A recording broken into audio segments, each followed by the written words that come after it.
What kind of dog? Hi, doggy. You heard the dialect. Okay, so we're live. This is Howard Owens with the Batavian. We're going to do a short interview here with Jennifer Blackchief, the VP of Housing for St. Anne's Community. Hold, I'm getting some echo here.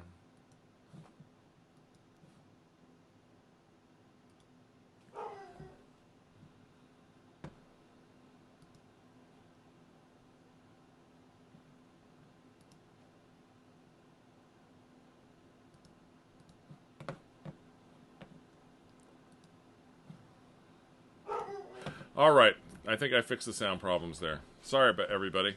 Are you still there, Jennifer?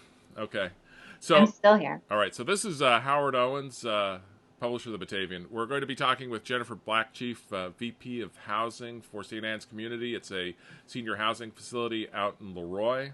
And some of you may be more familiar with the former name Greens of Leroy. That's correct, right, Jennifer? So, uh, Correct. so Jennifer, thank you for joining us today. How are you doing?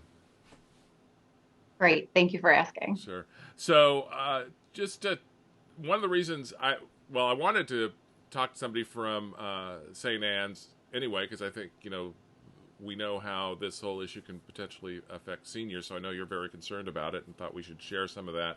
But what prompted the interest to talk to you today is this, I think, rather stunning announcement that you are providing your employees with a 875 employees with a total of $400,000 in bonuses. Just tell us more about that and why the company decided to do that.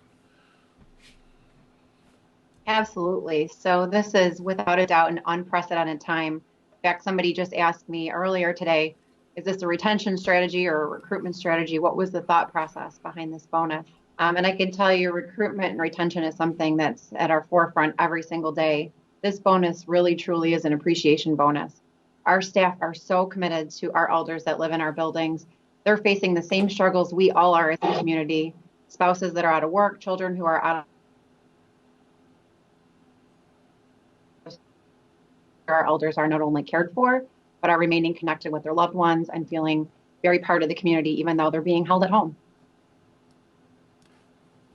Let me, we got a little breakup here, and I think there's something I can do to correct that.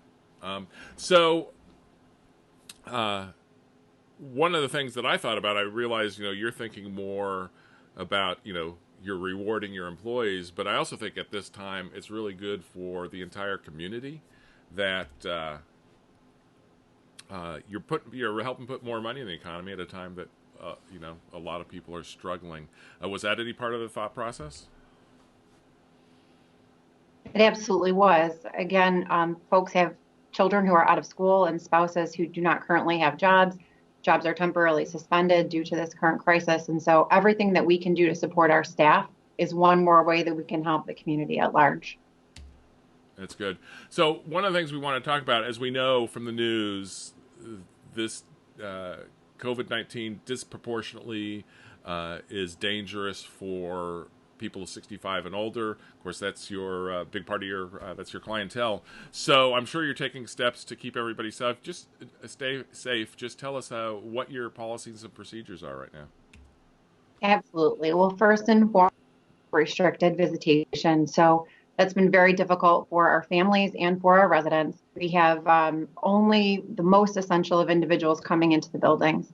In addition to that, we're screening every person that comes in. So every staff member that comes to work is screened with a series of questions and also temperature checks. And we're also checking our residents. So if they've gone out to an essential medical visit, we have a whole bunch of other things I could share. Would you like me to keep on going? So, you might have cut out when you said when they go out for an essential medical check. The video skipped there, so maybe you could just pick up from there again. Sure. So when a resident goes out for an essential medical appointment to one of our partner healthcare facilities and they return home, they're also being screened. Our residents are being screened for a temperature and with those questions that we're asking. In addition to that, we've reduced all of our group activities. So residents are able to social distance. We'll have small group activities of 2, 3, 4 residents, but ample space for them to be able to spread out. We have reduced or eliminated dining services that would be done in a communal setting. So we've gone to delivery systems in our buildings where residents are being brought their meals to their apartment or to their room. And then there's just many other steps that we continue to take for both residents and staff to ensure that we're minimizing all risk. Good. I imagine the social distancing and the no visitors must be difficult on your residents. What are you doing to keep morale up?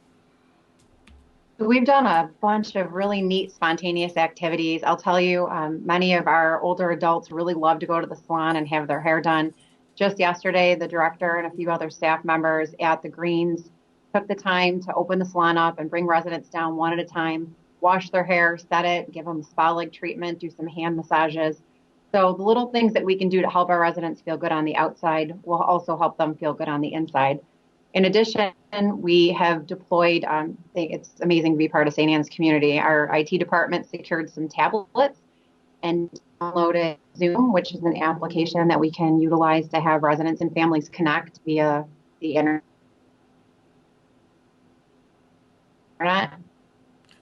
Hear more and more stories coming out of St. Anne's communities about residents and their families Skyping and using the Zoom app to stay connected.